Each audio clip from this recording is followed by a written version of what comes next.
కనండి, వాటిని సాకారం చేసుకోండి అన్నారు మహాత్మా గాంధీ.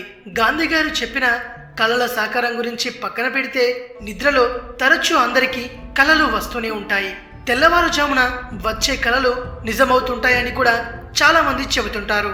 ఆ కలలు నిజమవ్వడం పక్కన పెడితే ప్రతి కలకు ఒక అర్థం ఉంటుందట.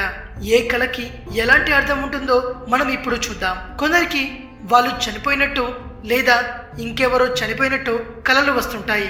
దాని అర్థం నిజంగా చనిపోతారని కాదు, మీ జీవితంలో ఒక అంకం లేదా ఒక బంధం ముగిసిపోతుందనేందుకు ఇది ఒక సూచన మాత్రమేనట.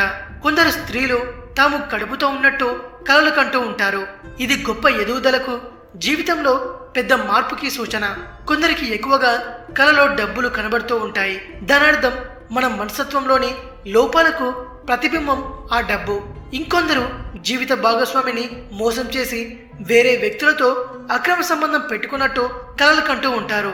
వాటికి అర్థం మీలోని అణగదొక్కిన లైంగిక వాంఛలు, జీవిత భాగస్వామితో ఆనందంగా లేకపోవడం, స్వీయ విలువ తగ్గినట్టు భావించినప్పుడు ఇలాంటి కలలు వస్తూ ఉంటాయట. ఈ వీడియో గనక మీకు నచ్చినట్టయితే లైక్ చేయండి, షేర్ చేయండి. మరిన్ని ఇంట్రెస్టింగ్ వీడియోస్ కోసం రీమిక్స్ కింగ్ ఛానల్ని సబ్స్క్రైబ్ చేయండి.